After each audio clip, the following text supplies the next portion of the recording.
It's a thing we do each and every day. We go in the closet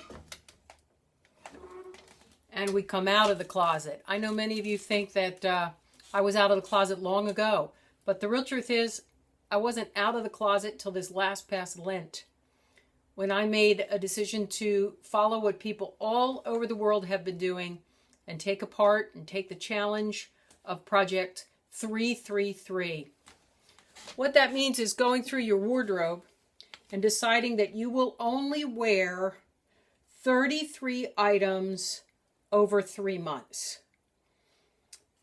I was worried that people would think, oh, isn't Pastor wearing the same thing again today?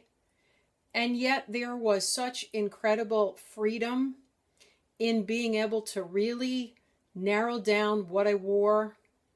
It became a much simpler job to get up in the morning and get out. No one ever noticed that I wore things more than once. And I would come into my closet and literally I have a huge closet to begin with because I have a 1929 house. But I would have less than half of the row in my closet empty. It made it so easy. It was this shirt or that shirt, these pair of pants or that pair of pants. There's a couple rules to the Project 333, and you do well to look them up online. A lot of people have written about it, blogged about it.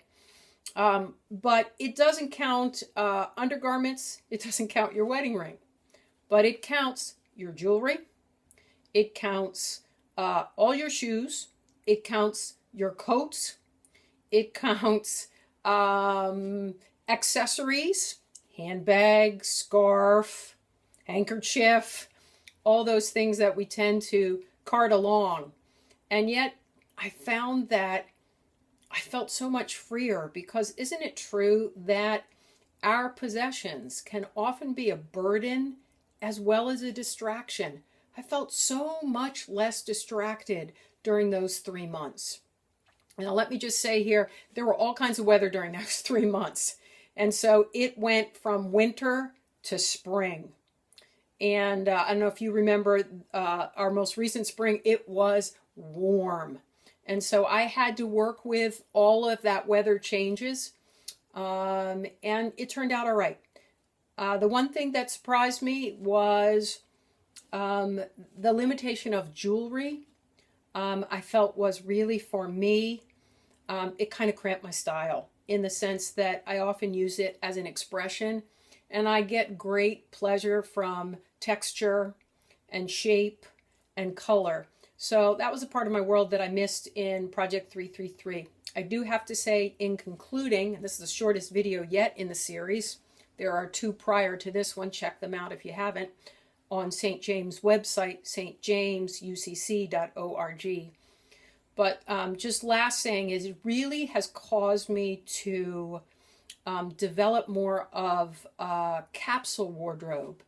And that is a couple of really great pieces that are very versatile, very classic, that can be worn, no matter what fashion changes, and are just solid and are going to hold up well and look good. And so I invite you to think about that challenge. You may do your own version. You may do, less or more items, and you may do them for a shorter period. But it was a really good challenge for me. I learned a lot during those 3 months. I'm grateful I did it.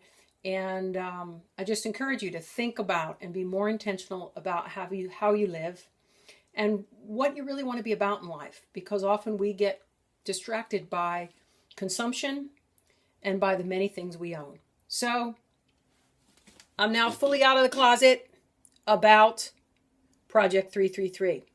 Have a good one.